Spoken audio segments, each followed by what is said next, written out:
Hello, everyone, and welcome to another episode of Underneath the Hood. I'm Dave Martin, the owner of Martin's Auto Repair in Central Phoenix. I'm Glen Hayward, the proud owner of Goodworks Auto Repair in sunny Tempe, Arizona. And I'm Lee Weatherby with Accurate Automotive in the heart of Mesa. And together, we represent 140 years of combined automotive experience. Our goal is to change the perception of our auto repair industry by going behind the scenes and underneath the hood. And we hope to share with you what it's like to own a small business and give you a perspective from an insider's point of view. So let's get started. Good morning, Lee and Glenn. How you doing this morning? David, I'm doing great, man. Lee, how about you? Super fantastic, you guys. Really, really good. Well, Great to be here with you. It's another great podcast, and we look forward to diving into this thing here. But before we dive into this thing, Professor Glenn is going to give us a history lesson. Professor Glen, at your service. Well, I do a segment called On This Day. So on this day, July 8th, in 1968, 1968, now I was 12 years old back then, the Dodge Revolutionary Union movement, which consisted of black auto workers, went on a wildcat strike to protest the working conditions at Dobbs Hamtramck assembly plant. I don't even know where that is for sure. It had to be somewhere, I imagine, in Michigan. The strike had been viewed as an important component of the civil rights movement and had a significant impact on increasing the participation of black workers in the United States in political action. Interestingly, when I read this, it dawned on me that isn't that the year that Martin Luther King was assassinated? So sure enough, I looked it up, and it was 3 months prior, almost to the day that Martin Luther King had been assassinated, and then this strike followed 3 months later. So I think that there could be a relationship between the two. I'm not a historian, but it sounds like things were moving in the right direction in spite of the demise of Dr. King, whom I dearly respected and loved, honestly. Well, I like the way you're connecting the dots. I really do. Yeah, and that's actually that was good. I didn't put that together. That's good that you brought that out there. Yeah. Well, you're not as old. I was 12 years old when Martin Luther King was Yeah, when he said assassinated, 12 so years old, it I was impacted my life, Yeah. even as a white young man, Yeah. I was traumatized, really, that they would murder this guy who was trying to help the black people to, advance themselves. In reality, was trying to help all people. Right. I agree with that. That's Yep. the best He part of it. was. Is that we have great Americans that when they do things, it's not for this group or that group or another group. It wasn't a selfish ambition. It was overall humanity. Absolutely. He wanted to help overall humanity. Yep. Yeah, just making us better people overall. For sure. So, Lee, Yes. you got a quote of the day for us. I do. It's going to be based on around the topic that we're going to be discussing today, and I'm pretty excited about it. But this is from a guy by the name of David Teeter, who is the former National Safety Council transportation expert. And it caught me off guard a little bit. He asks the question, what would we do if a plane crashed today and 100 people died? What would we do if it happened again tomorrow and the next day? We'd ground air traffic. We wouldn't live with that. But it's been going on every day on our nation's roadways for the last 40, 50, and 60 years. Wow. Ow. Yeah. That many people. Yeah. At least 100 people a day are 100 killed people a day. in auto traffic accidents. Wow. That is crazy, and people, they always say how fearful they are of flying. You bet. And then, when you start to look at a statistic like that, you start to go, wow, wait a minute, maybe flying's a lot safer. It brings safety to the forefront of really what it is that we're doing and the responsibility that it is to actually get in a car and drive it, to enjoy it. I mean, we certainly look at cars in a variety of different ways. You know what I mean? They're tools first and foremost. You know what I mean? We use them to get from A to B. But the thing of it is, boy, we get in those things and they're absolute rockets, Yeah. and we've got to make sure that we're taking care of ourselves and everyone else that's on the roadways. And it's really, really wonderful that we've been able to do it, for the time that we've been. But this simple fact lets us know that we can do better. Oh, absolutely. And, we'll get into that in a minute here. But one of the things that we're going to do something a little different here. We're at the end of the podcast here. We're going to throw out a little special that, Lee, Glen, and I have decided that we want to help the listeners out and give them something for, value. You got a little teaser, do you, Dave? Got a little teaser, man. All right. So stay to the end and listen for that. That's and then we'll give you a code word and you can go in any one of our shops and we'll take care of you. But This podcast is a little somber, which is, most of our podcasts, we try to be a little upbeat and have a little bit of fun. And this one here is a little bit sober because it's the 100 Deadliest Days. And we all been hearing about this a lot. It's been on the news. And what that refers to is the period of time between Memorial Day and Labor Day in the United States. And it's mainly aimed at teens. And we all know through the summer months, the teens are out of school. Mm-hmm. So there's a lot more, there's a lot more things, activities. They're doing more activities. They're going out and about, and there's a lot more of them on the road. And there's just a lot more in general travel because you've got summer travel, you know what I mean? People are planning, to go on vacation, get out of town, go to that destination, you know what I mean, that they'd be hoping for. Unfortunately, there's more texting going on during that time. Well, you're right. All those things contribute into this thing. But when I read this thing, I thought to myself, yeah, it affects teens, and they're kind of emphasizing that it affects the teens, but it affects all of us. Absolutely. Because what they're running into is us, mm-hmm. and Exactly. everybody. So we all need to, be mindful of that. We need to also give them some space too. When you see some young drivers, you see it all the time where you're driving down the road and somebody puts on the back, they have a sticker on the back of their car that says teen driver, Yeah. Give Yeah. them some room. And I love that. Well, I saw one the other day that was kind of funny. Actually, it said teen driver and it said on the bottom, good luck. Some parent really had a sense of humor.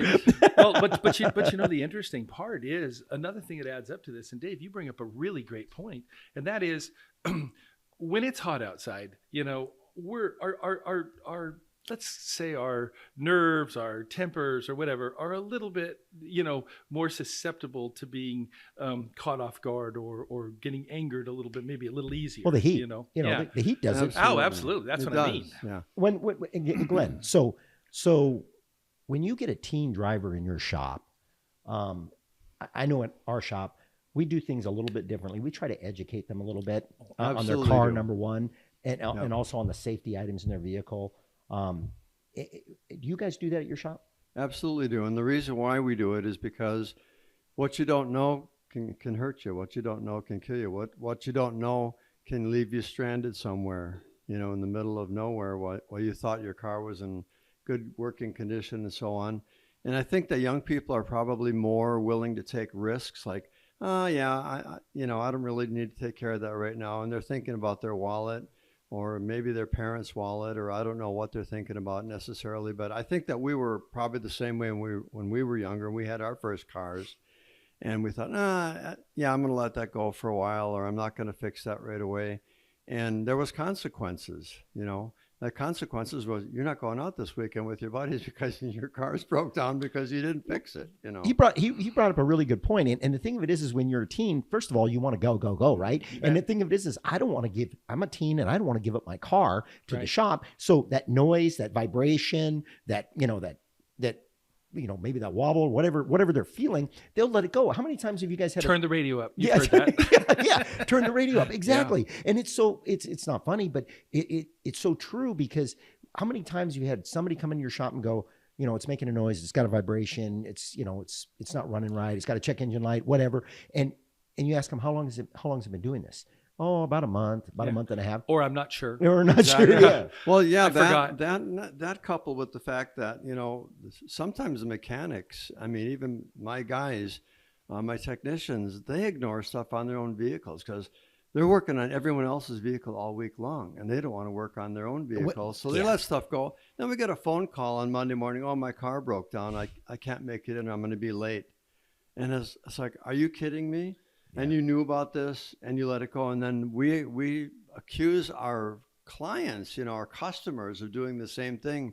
But, there's no saying thou that judges doest the same, Well, and being auto guys, being auto guys and owning shops, and if our wives break down, Oh my God! we never Terrible reflection. Never that's hear it. the end of Terrible that. And reflection. we'll never hear the end of that. Oh, But yeah. We have trust to me. go rent. We have to go Well, rent a hotel somewhere. but it for a takes week us or two. really right back to the topic that we're discussing, and that is the 100 deadliest days. You know what I mean, of summer, and the thing of it is, unattended maintenance is a vital role or plays a vital role. In some of that because once again we've got extreme heat, like to Glen's point. Things that you don't know can create problems. specifically even pocketbook problems. Sometimes, hopefully it doesn't take you all the way, to a problem that can create loss of life or something of that nature. But at the same token, boy, when you're ignoring those lights and those wobbles and hey, just because, man, I don't want to give up my car, that really has to be reconsidered, because like you said, there's a consequence for things. And unfortunately, we don't want to learn the hard way, the consequences of what it would take, because let's face it, guys, all of us here, and Glenn, I love to hear that, you educate. I will tell you, that's what makes me honored to be with you guys and privileged, really, because we all do a very good job of educating clients and customers. Yeah, caring isn't just about making money. That's correct. Caring is about really a heartfelt, hey, I care about this customer, not because they're making my payroll. It's because they matter. This is a human being who's going to go out and drive a car. And not only are they, if they have a car that's in a state of disrepair, not only they're putting themselves and their passengers at risk, but everybody around them that they're driving I feel like this, just to your point that you're making right there, when people come in, they really are looking at us, asking us, what would you do? And we're really telling and sharing with them what it is and how we would do the things we would do on our vehicles to make them safe. Right. And did you guys know this too? And this is mind blowing to me, because this all kind of hit me this year. I didn't really. I've heard it before, the 100 days, the 100 Deadliest Days of Summer. But I didn't really understand what it was until I kind of dove into it to see what it really meant. And it says, on an average, according to I should say this, according to the National Safety Council, on an average, 812 teens died during this period every year. Wow. Goodness. And this was nearly half of the total numbers of those killed in teen driving crashes for the entire rest of the year. Wow. Entire rest of the year. Yep. So half happened in a small period of time. Now that they're out of school and now that they're just kind of on the loose, as it were, bad things happen more frequently, I guess. Well, you know what the thing of it is, they're in their cars more. Okay, so I mean, you're no longer having to go to school. They're in the cars more now.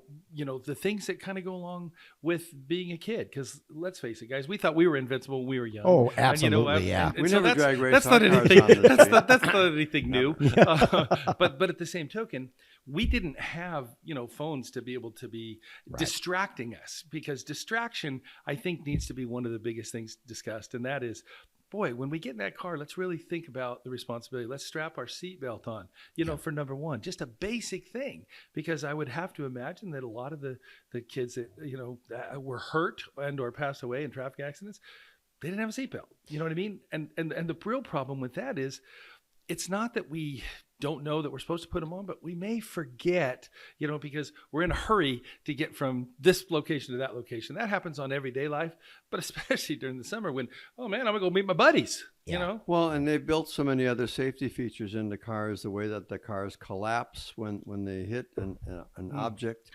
the airbags, all the other stuff. And I think that gives people an unrealistic sense of security. False sense of security, absolutely. A false sense of security where, no matter what happens, my airbags are going to deploy, this and that's going to happen, and I can't get injured. I won't be injured seriously no matter what. Right. And so they don't wear the seatbelt. And it does. Like I said earlier in the podcast, it does affect all of us, because 72% of the vehicles that are involved in accidents, they involve another vehicle. Yes. So, and then, you brought up a really good point, and I was going to share this with you guys.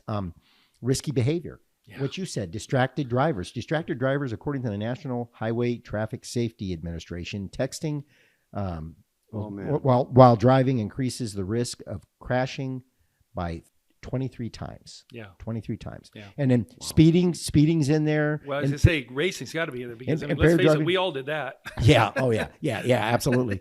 Yeah. Impaired driving. Hey, what'll this baby do? Drowsy driving and not being fully aware. Fully alert. That's a good or word. Under the influence, right? Yeah. Oh, yeah. And not wearing a seatbelt. You brought up that earlier about wearing a seatbelt. Teens don't, and you brought up the safety features in a vehicle with the airbags. and not wearing a seatbelt and having that airbag go off is a bad thing. It's a bad thing. It's like It's a double whammy, really. it's like getting punched in the face by Mike Tyson. Yes, it is. And you know what? I mean, it's not going to end well. Nobody wants unexpectedly too. Yeah, right. Yeah. It's not going to end It's well. a sucker punch. Yeah, it's Yeah. a sucker Ooh. punch. And I've actually seen, and we've all have, because we've had customers that come in and tell us, hey, my car's totaled and whatever. And they come in and they got a broken nose and black eyes and, and their face is all black and blue. And so you want to make sure that you use all the safety features in your vehicle. That the seatbelt is number one. Wear that seatbelt. Do Right. not And- drive without it. And you know what? Here's the thing. It all boils down to good habits. You know what I mean?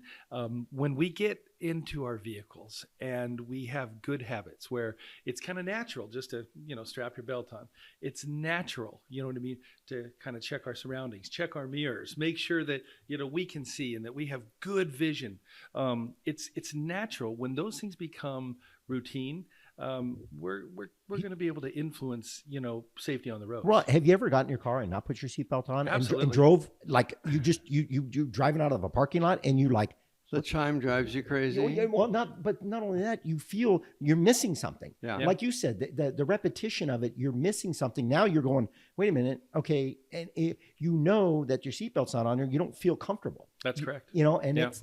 once you wear your seatbelt a lot, it's a comfort thing. Yes. Yeah. Yeah. Well, I and don't even drive through a parking lot without having it on. No, mean, I don't either. Yeah, I don't either. And It's you're- just as dangerous as some Yeah. knucklehead backs out in You front know, of you know, though, guys, I'm going to tell you, and this just happened the other day. My wife and I were going somewhere. She was driving. I jumped in the passenger seat. She started to take off, and she looked at me. She's looking at me, and I was like, "Hey, babe, we've been together a long time. What's going on?" She says, "You going to put your seatbelt on?" I says, "Oh man, I didn't even think anything about it." Yeah. But 'Cause you know weren't what? driving. I wasn't driving, and so it was very interesting because I found out I am very rarely in the other side of the car. The world was a safer place with Kelly behind the wheel, though. Well, Oh and no, that's you haven't seen her drive. Sorry. Now, one thing you found out, Lee, is she still likes you and she Oh, there- isn't trying to kill you. There you go. I mean, that's Woo, that's thanks heavens. yeah, That's true love, right because there. if she would have told you not to wear your seatbelt, I'd be worried. I think her next comment was, "Yeah, I don't want to hear that darn chime." Yeah, no, that makes sense. Yeah. Yeah. And what you said, Glenn, you're right. Driving across the parking lot with the chime going off, I can't take it. Yeah, Yeah. it drives me me nuts. crazy. Well, and half the teens who died in 2020 were not wearing a seatbelt. Oh, Half the teens that wow. died in 2020. Now think about that. Yeah. That means that we're not doing a good enough job of emphasizing and teaching these kids the importance of these safety items in their vehicle. And you know Well, what? the NTSA used to put out commercials and show actual crashes Yeah. with crash dummies or, cameras inside of a vehicle showing what happens when you don't wear a seatbelt versus when you do and the results. I just heard They quit doing all that stuff, and I'm not sure why. Oh no, I just heard yesterday. In fact, it was last night. Driving home, there was a radio commercial. Okay, and I think we've all heard this, but it says, 2 men got in the car going to work in the morning. One put on their Oh, seatbelt. yeah. One didn't, and Yeah. then one made it and one didn't. Yeah. And you're like, And then And they then all show a of a sudden- mother with the baby yes. who doesn't have a father And, anymore. yeah, or a and husband. then it said, going home, one put on their seatbelt and one didn't. One made it home and one never did. And you think, oh wow, that's a little bit, like you said, sobering. You know what I mean? And I we need more of that. I think we need more of those examples and stuff. And like when you go to driver's ed, not that I ever have went to driver's ed because I obey all traffic rules. Is that, they always tell you they show you those crashes you talk about. Where there's some really bad crashes. Oh, yeah. And the way the cars are today. Another thing, we didn't really talk about this, but the older cars, when they hit each other, they just kind of bounced off each other. They were just dang solid. Yeah. Now they crumble to take the impact, so the person, the human people in the people in the car don't have to take it. Yeah. Before they were Yeah. designed to bounce. Now they're designed to absorb. Yeah, and this is a little bit off topic, but I want to throw it out there because we're in the automotive industry. Is we've seen this before. Is when you do get your car in a crash, make sure you get it fixed. If they are going to fix it properly, because these cars are crash tested into a certain how many miles an hour, whatever they do. Right. They crash test these cars, and they're designed to crumble a certain way. Right. And if you don't put that car back to the way it was from the factory, that car's not going to crumble the next time. I think that'll probably come up in one of our future topics on Yeah. do-it-yourselfers and salvage titles and things like that. Yeah, but one positive thing here, and I'm going to throw this out there because we've been talking about some kind of sobering stuff, but 91% of Americans routinely use their seatbelt. So that is really a good statistic, and It is. that helps. That's according to Buckle Up America. I want to say this just based on what you're talking about right there. And that is because you said something that really kind of just now rung into my ear when you said, we really need to be educating. We really need to be educating. You know what? Who needs to be educating?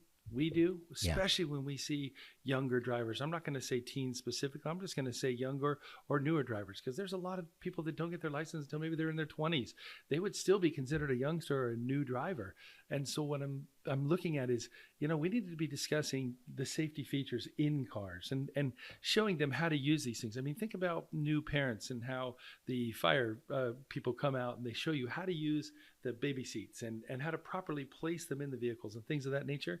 Boy, it is just so great. 91% of people, boy, if we could just kind of capture that next 9% and they could all be youth, it would be fantastic. How did we survive? Because this was a seatbelt, Mom's arm. Oh, yeah. How did we survive? And we laid in the back window above the seat.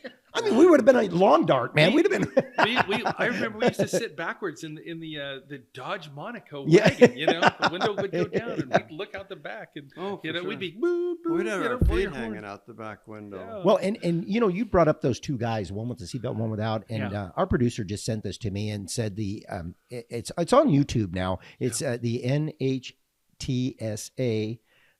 Two guys is what it says on there, and you can watch the video, and it talks about that same very thing that you were talking about, and it's when you hear those stories and you start to look at that, the safety items are out there, and we've done such a better job, and a lot of this stuff comes from NASCAR. But a lot of these safety items, it's amazing what they've done with NASCAR, and those guys, they're doing 200 miles an hour and they get in crashes and they live. Yeah.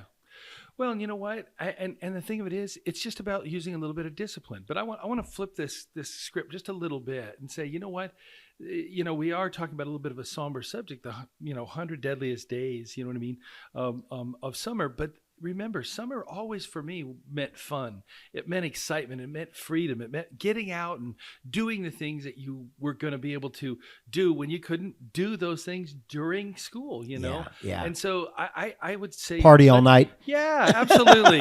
And all day too. We don't encourage that, by the way. We do not. We're not encourage condoning it partying or all night. encouraging it. I'm just saying that summer is meant for fun. Yeah. It's meant, to be enjoyed. Yeah. It's a lot more fun when you're alive to enjoy it. Bingo. And there's Bingo. and there's families. You're There's not so many laying in a families on the hospital road. bed all busted up or whatever, and Probably couldn't have sometimes been said any permanently better, Glen. maimed. Yeah.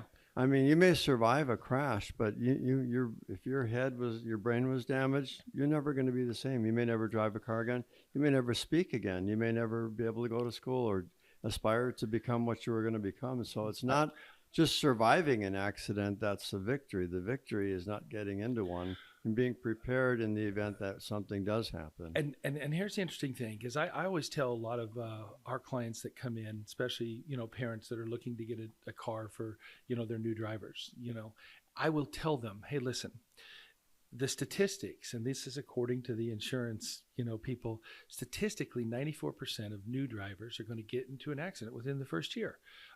Most of those are fender bender style, and that's just nothing more than experience. You know what I mean? It is not anything related to they were attempting to do this or that. It was just a matter of awareness on the road, basically practice. And so the thing of it is, if we can practice, you know what I mean, doing some of these safety related items as a routine, become routines, like you said, if we feel, naked without our seatbelt on, boy, we're really doing it right. You know what I mean? If we make sure that, we're checking our mirrors and looking for everything, right down to the point of making sure that we're not neglecting the repairs on our vehicles. Well, and something, there's so many, like we keep talking about this, but there's so many safety items on that on their vehicle. And to Glenn's point, the thing of it is an accident can change your life for the rest of your life. You bet. And it could be a big change, and you don't want to end up physically disabled or mentally disabled or any of that, and have to deal with that. It's just it's not worth it. And it's the simple things like your mirrors in your vehicle. They've got all these vehicles now with lane change devices in them, to where if you try to switch lanes with a car, you try to switch lanes with a car, it shakes the steering wheel and lets you know that somebody's there. But just having good mirrors, how many times have you had a customer come in there and you're servicing their vehicle and the mirror's hanging off because they backed out of the garage, or missing, and you're just like, how do you drive this thing? Yeah, change the mirror. And I drive a van, and the visibility in a van isn't very good. So my mirrors are like my lifeline. If I'm going to switch lanes, or if I'm going to be driving down the road and backing up in reverse, those mirrors are everything. That was one of the first things I learned when I actually did go to driving school, Dave, when I was in high school.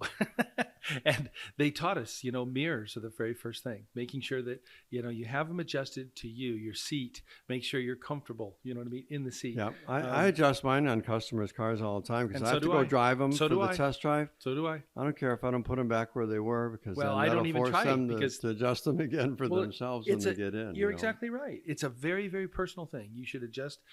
I don't want to get in an accident with a customer's car because I couldn't see because their mirrors weren't adjusted. Amen. Right? So, amen. Rear view mirrors, side view mirrors, whatever. I adjust everything, the seats, so that I'm comfortable driving the car, so that I can be safe, and that's a big deal. Well, and to your point, you brought this up, and our producer sent this to me too. Is that according to Quora, 20% of 16-year-olds have accidents within the first year. Yeah. You're 100% right. Yeah. But that's 20%. And I would have thought that number would have been a little higher. Yeah. Honestly, I would have, because you're 100% right. It's when you first start driving, it's usually fender benders. They back into, and maybe that 20% doesn't really say it all, because how many times have you had a customer that, I backed out of the driveway and I hit the mailbox, or I hit the fence, the garage door. Right? Yeah, you hit the fence or whatever. So that statistic probably is a lot lower, because we see it all the time when a car comes in here and we got a teen driver. There's a scrape down the side of the car. Well, that stuff never gets reported, so that's right. You're not going to know. That's or they backed into their parents' car. Yeah. Well, what happened to the rear light? Yeah. Oh. Well, one thing I was going to mention before we close this out today is, I think the phone is probably the biggest distraction that there is. Amen, Glenn. I mean, even my phone, and when it rings, I ignore it.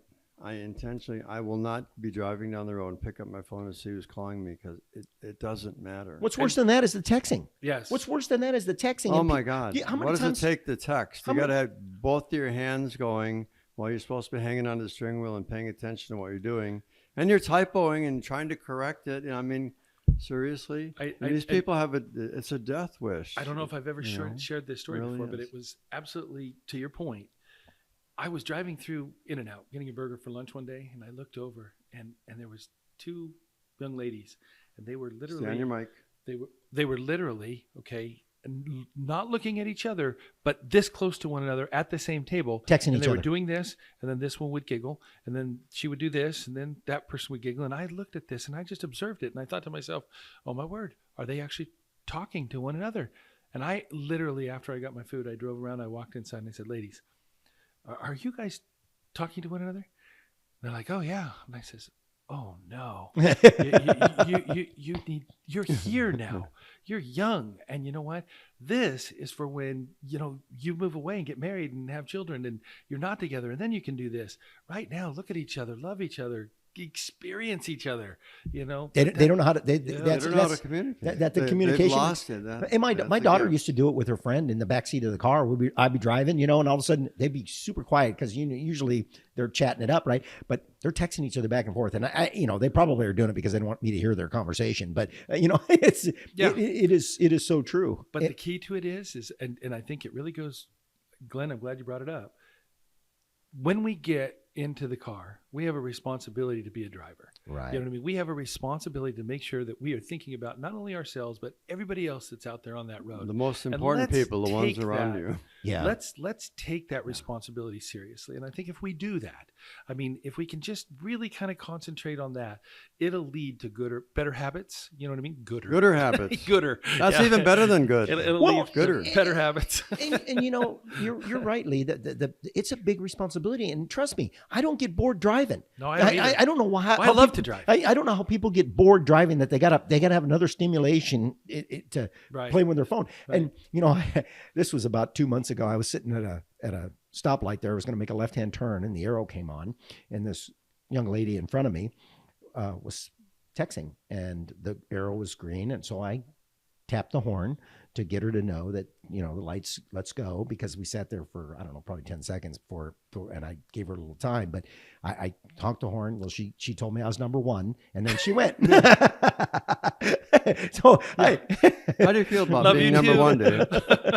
so, and according to Riddick, the survey there, they surveyed 20,806 people and found that young drivers who drive their own car have a 30% higher risk of a crashing into their first year than those who borrow a family car. Wow. Now that's a weird statistic. So they have more respect. Yeah, because they For know the well, family. and I think it's fear. The Yeah. thing of it is if my daughter crashes my car, she knows that it's not going to end well. I don't want to face dad. Yeah, so you're right. I think that I could see that. That makes a lot of sense. Yeah. Well, and I'll tell you what, it's not just young drivers. Once again, I think this does reflect a lot, of information about that. I think it's all of us, if we can just really pay a little bit more attention and really focus in on the art of driving.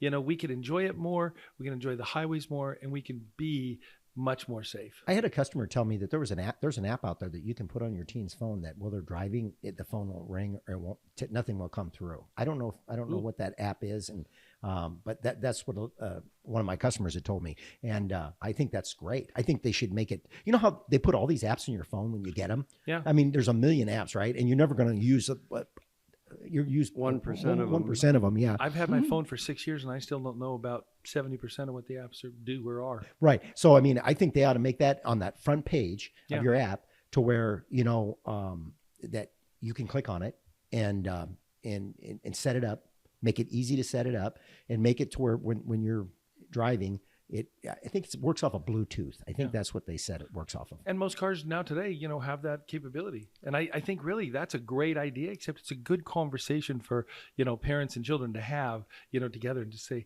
hey, we should probably take this and let's enable this. Let's make sure that, you're not going to be, distracted, while you're driving. Right. And one of the things is and Glenn, we're doing this podcast for one reason, to promote awareness. Yes, right? absolutely. What it is, right? And the thing of it is we want burying your children. Yeah.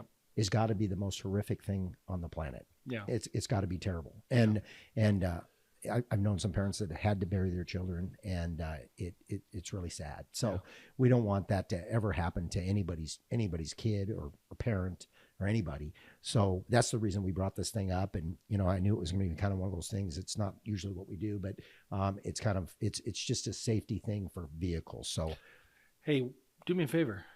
Tell us about that teaser you told us in the beginning. yeah. All you people that stayed on, thank you very much. First of all, Thank you. We do appreciate that. We really do. You know what? Glenn, Lee, and myself, the monsoons are here. Yeah, Whether we like it or not, Ooh. nobody likes it. And one of the greatest dangers. Yeah, and we talked about car crashes through this whole podcast and visibility. Mhm. Visibility is one of the leading causes of car crashes. You bet. And Or lack of visibility. yeah, lack of visibility. That's kind of what I meant. And so what we're going to do is we are going to anybody out there that's listening to this podcast, we're going to go ahead and give away a set of wiper blades. Free wiper blades. Free wiper blades, and the code word when you come into our shops, if you say monsoon, we'll give you a free set of wiper blades. I like that. And those can be up to $40 value. Some of these Euro blades and stuff like that are Yeah. way pricey. So it doesn't matter what the value of them is. It's an You investment in come safety. in, tell us monsoon. And with the special, it's going to be good to the month of July. Month of July. Got it. Perfect. End of the month. We want to promote safety, and we want everybody to be out there. We want all our clients and all the people out on the road to be safe. So we're willing to kind of do our part. Right, guys? You bet. And you know what? We're grateful Absolutely. for our viewership and the people that are watching. Yeah. Well, Hopefully this has value for them. this is a great podcast, and I really enjoyed hanging out with you guys again, and I look forward to the next podcast, and I hope you guys have a great day. As do the will same. we. Thanks. Be good. Bye. Bye-bye. Bye.